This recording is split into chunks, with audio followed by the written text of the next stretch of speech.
अगर आप mobile phone का इस्तेमाल करते हैं तो थोड़ी देर आपको हमारी बात ध्यान से सुननी पड़ेगी। ये हम सब जानते हैं कि मोबाइल फोन से हमारी सेहत को खतरा है, लेकिन अब सरकार ने भी मान लिया है कि मोबाइल फोन और टावर्स बहुत खतरनाक हैं। सरकारी कमेटी के मुताबिक मोबाइल टावर से निकलने वाले रेडिएशन सेहत के लिए खतरनाक हैं।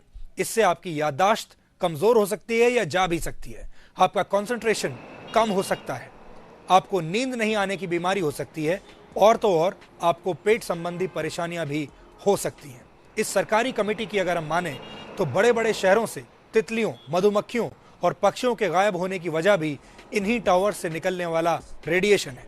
यानी हम यहाँ जिस इंटर मिनिस्ट्रियल कमेटी की रिपोर्ट की बात कर रहे हैं, उसका गठन संचार और सूचना प्रौद्योगिकी मंत्रालय ने मोबाइल फोन और टावर से होने वाले खतरे की जांच के लिए किया था। 8 सदस्यीय इस कमेटी ने अपनी रिपोर्ट में साफ साफ कहा है कि मोबाइल फोन सेहत के बीच सीधा सीधा संबंध है। और इस वक्त हमारे साथ डॉक्टर RS शर्मा हैं, जो कि साइंटिस्ट हैं ICMR के, और इस पैनल के वो सदस्य भी थे। आप हमारे दर्शकों को क्या बताना चाहेंगे? सबसे पहले मैं इसमें ये बताना चाहूँगा कि इस रिपोर्ट में जो हमने बोला है उसमें ये कहा है कि जो भी अवेलेबल लिटरेचर में जो डेटा अवेलेबल है उसके बेसिस पर अभी हमें कोई कंक्लूसिव एविडेंस ऐसे नहीं मिले हैं, लेकिन उसमें जो साइंटिफिक डेटा अवेलेबल है उससे ये इंडिकेशन मिलते हैं कि यहाँ पर इससे कुछ बायो इफेक्ट हो सकते हैं। और इसमें ये रिकमेंडेशन भी दी गई है कि इस पर डिटेल रिसर्च करने की जरूरत है, लेकिन साथ साथ में जो डेटा है उसको मद्देनजर रखते हुए इस कमेटी की रिपोर्ट के अंदर हमने कुछ दिशा निर्देश भी दिए हैं। जो हमने टावर लगाए हुए हैं उसका रेडिएशन लेवल हमारे यहाँ कहीं ज्यादा है बजाय कुछ दूसरे देशों के, जैसे हम US की बात करें या हम UK की या फ्रांस की बात करें, तो ये गाइडलाइंस अभी तक हमारी इतनी लचर या इतनी पीछे क्यों है? प्रिकॉशनरी मेजरमेंट के लिए इस कमेटी में रिकमेंडेशन दी गई है कि इस जो ICNRIP गाइडलाइन है उससे कम करके हमारे इसमें दिशा निर्देश दिए गए हैं। इस गाइडलाइन के अंदर जो अभी हमने ड्राफ्ट रिपोर्ट जो मिनिस्ट्री डिपार्टमेंट ऑफ टेलीकम्युनिकेशन में सबमिट की है, इसके अंदर इसके दिशा निर्देश हैं कि इसको कम किया जाए। जी, जो लोग बहुत हैवी यूजर्स हैं मोबाइल फोन के, या वो लोग जो कि किसी मोबाइल टावर के आसपास रहते हैं, वो क्या करें और उनको कितना खतरा हो सकता है? देखिए, इसमें हमने बड़ा क्लियर बताया है कि जो लोग ज़्यादा सेलफोन यूज करते हैं उनको सेलफोन कम से कम यूज करना चाहिए। मेन इशू ये है कि आप ये रेडिएशन से आप जितना दूर रहेंगे उतना ही आपको फायदा रहेगा। आप ये जरूर कहना चाहेंगे कि ये रेडिएशन जो है इसको कम करने की हमें जरूरत है? हाँ, ये इस रिपोर्ट के अंदर हमारी कमेटी का था कि इस रेडिएशन को थोड़ा सा कम किया जाए। जी, मिस्टर RS शर्मा, बहुत बहुत शुक्रिया हमसे बात करने के लिए और हमारे दर्शकों के साथ ये पूरी जानकारी शेयर करने के लिए आपका शुक्रिया। मुंबई से हमारे साथ हैं प्रोफेसर गिरीश कुमार।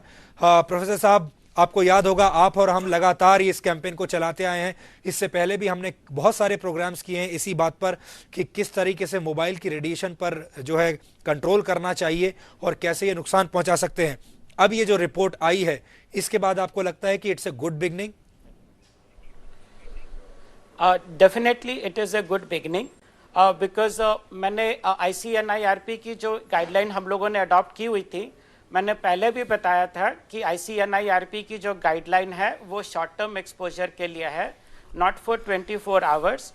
और मैंने कैलकुलेट करके ये भी बताया था कि ICNIRP की जो गाइडलाइन हम लेते हैं which is 4.7 watt per meter square for GSM 900, that actually means that you can safely put a person in a microwave oven for 19 minutes per day.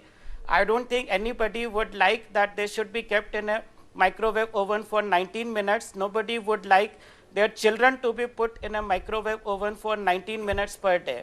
Ji, so अभी जो इन्होंने बोला है कि 1/10 हम इसको अडॉप्ट करेंगे, that's a welcome move, but I still feel it is a half-hearted move, because अभी जो बायो इनिशिएटिव रिपोर्ट आई है उन्होंने साफ साफ लिखा है कि 1000 माइक्रोवाट पर मीटर स्क्वायर पे सीवियर रेडिएशन कंसर्न है। 1000 microwatt actually means 0.001.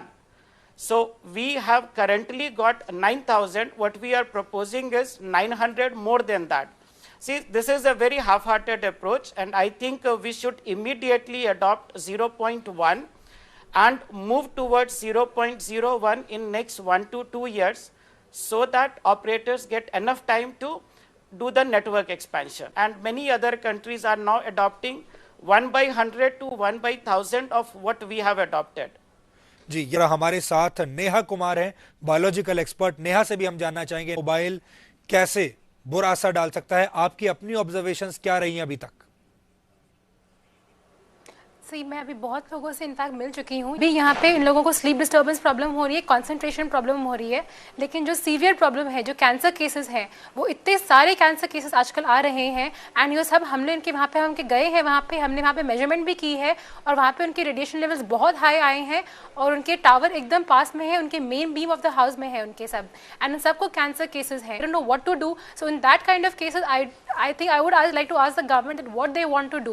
If people are really suffering bad, they have no way, they don't know what to do right now. And आज भी मैं लोगों से बात की है and people are having in the entire family people are having problems. If अगर उनको टावर वहाँ से उनके घर के यहाँ पे टावर लगाए हुए हैं, वो क्या कर सकते हैं? ऑस्ट्रेलियन हेल्थ रिसर्च जो है उन्होंने ये भी कहा है कि जिस तरह से अगर ये ट्रेंड चलेगा, so by 2020 2 billion people will suffer from cell phone cancer. 1% of it also comes true. Just imagine, it will have devastating consequences to so many of us. Indian government has adopted the worst radiation norm. उस चक्कर पे और इतने antennas है यहाँ पे और लोगों के घर के यहाँ पर है, कुछ नॉर्म्स होने चाहिए। सारे जो डायरेक्शंस है वो लोगों के रेसिडेंशियल घरों के वहाँ पे उनके डायरेक्शंस हो रहे हैं, स्कूल्स में लगे हैं, हॉस्पिटल्स में लगे हैं। जो इंसान हॉस्पिटल में अपना इलाज करने आया है, वो वहाँ पर अगर उसके वहाँ पे टावर है तो उसको और प्रॉब्लम हो रही है। एंड स्पेसिफिकली जो बच्चे हैं, प्रेग्नेंट वुमेन है और जो ओल्डर पीपल है, उन्हें ज़्यादा प्रॉब्लम हो रही है और बहुत सारे केसेस आ रहे हैं। और आज ही इनफैक्ट अंधेरी में 15 कैंसर केसेस हुए हैं और टावर उनके बहुत पास में ही है। 15 cancer cases just near 50 metre के अराउंड पे, वहाँ पे 15 लोगों को कैंसर हो गया है। वो सब हाउस वाइफ्स है, उन्हें ब्रेस्ट कैंसर है, ओवेरियन कैंसर है, और ये सिर्फ एक ही जगह के हैं। और भी बहुत सारी जगहें हैं जहाँ पे लोगों के डायरेक्टली लिंक दिख रहा है कि उनके यहाँ पे टावर है और एग्जैक्टली उसी के मेन बीम में सिर्फ उसी एरिया तक लोगों को कैंसर केसेस आ रहे हैं। जी नेहा, आपका बहुत बहुत शुक्रिया और प्रोफेसर गिरीश कुमार आपका भी बहुत बहुत शुक्रिया इस जानकारी के लिए। और जो